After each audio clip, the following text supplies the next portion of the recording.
All right, so as I mentioned before, the challenges for Gen Z aren't just about the wages that are being offered to them, which are ridiculously low.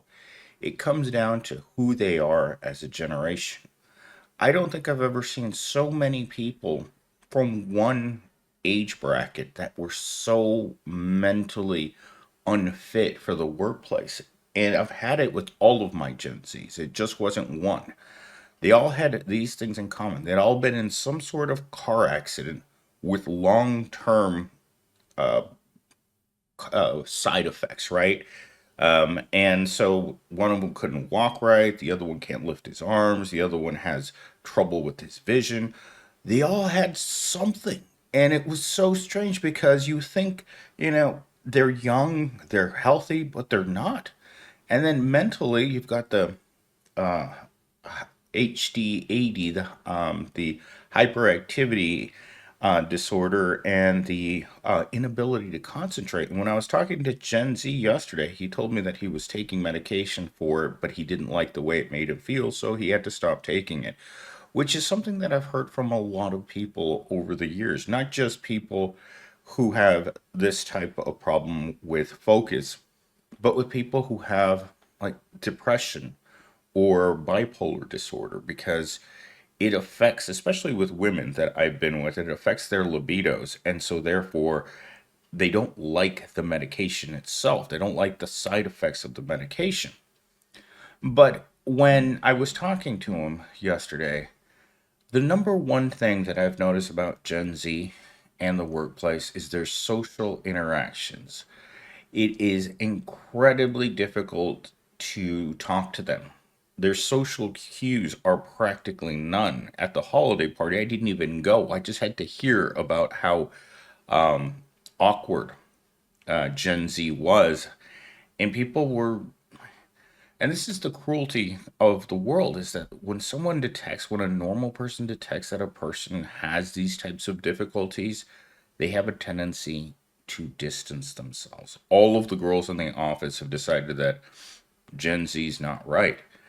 And again, this is for all of the Gen Zs. I've had people come up to me and ask, it's like, why are they like that? And I'm like, I don't know. They're all like that.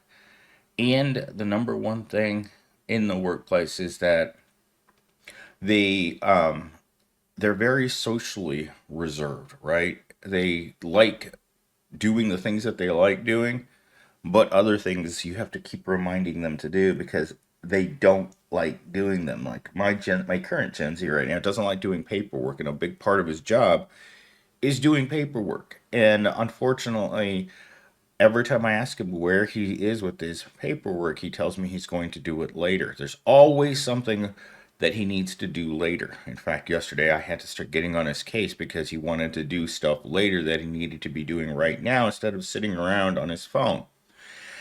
But this is another one that really gets you. And I was telling my physical therapist about this one, and she's just like, her face was like, "Oh wow, he really said that," and I'm like, "Yeah."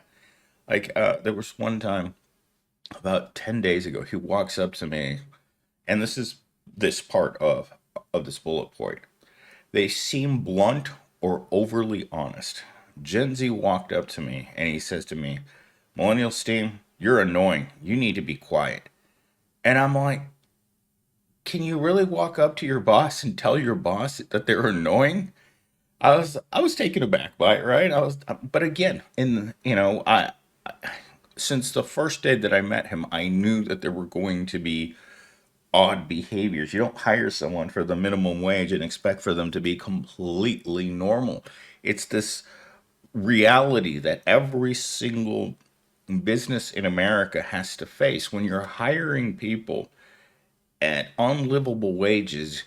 You're not going to get Johnny Sixpack, who is completely well upstairs and can run the company by himself.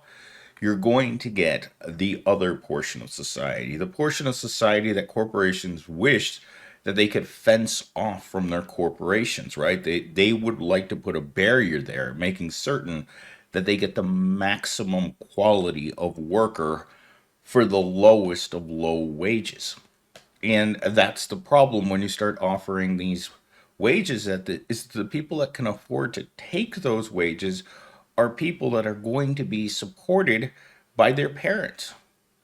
And without the support of his parents, all of my Gen Zs, they would all be homeless because work isn't going to be a permanent thing for them.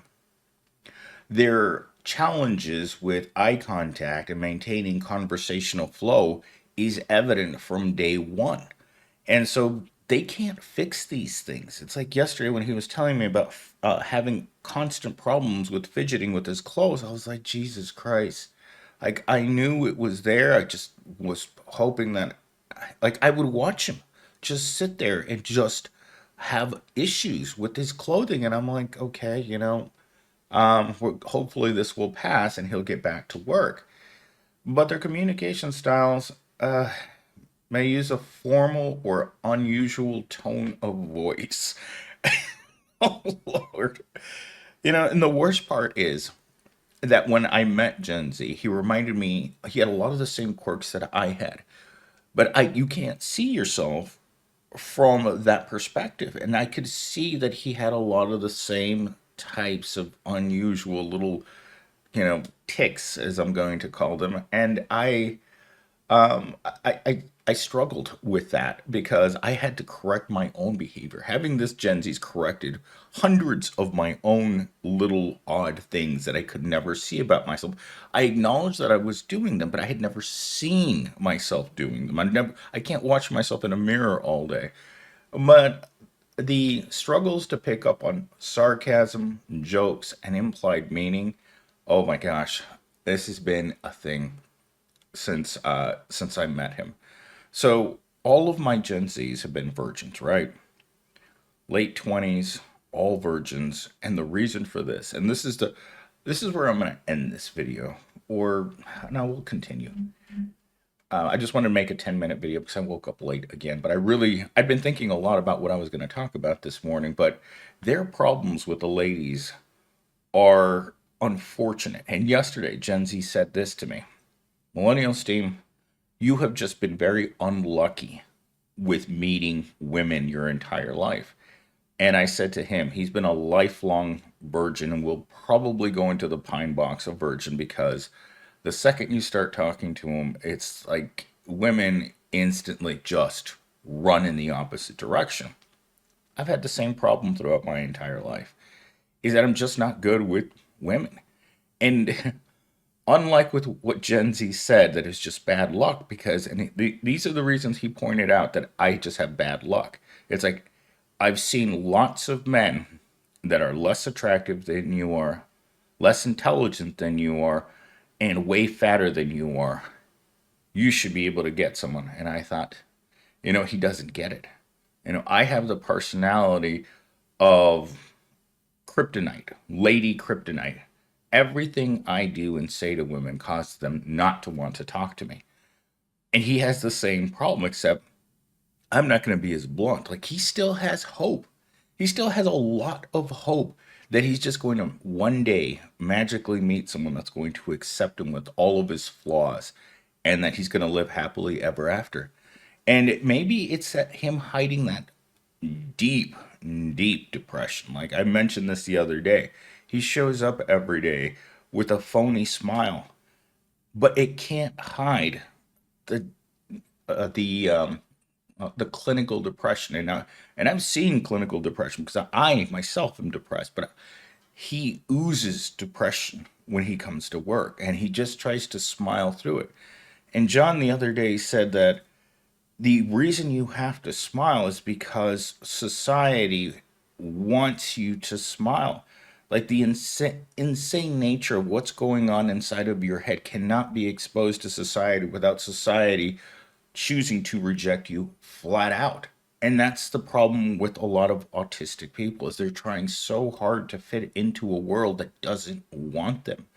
This is the way that Gen Z is in corporate world right now. They're trying to fit in, but at the same time, they don't like the structure of any part of corporate America. They don't like the dress code. They don't like the pay. They don't like the people. They don't like the environment. They don't like the types of jobs that they have to take.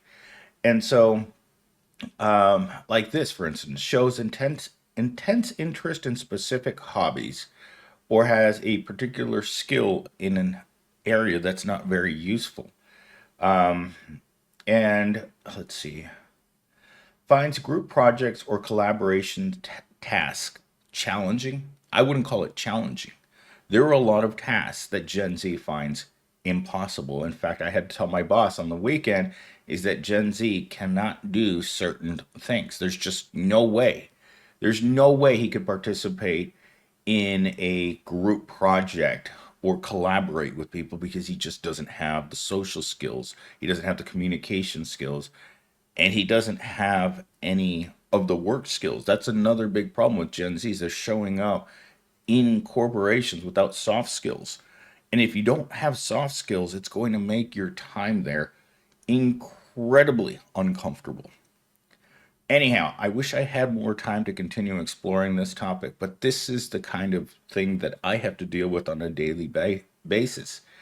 And it's Gen Z's, I don't know, shortcomings. It's maybe they just didn't have the right environment. Maybe they grew up in an environment where there were so many bad things happening in the world that they just seem to have to go numb to the world around them in order to cope with it. The rest of us are dealing with the desperation wages. I have no idea what's going to happen to average people. Like, I kept thinking about this last night.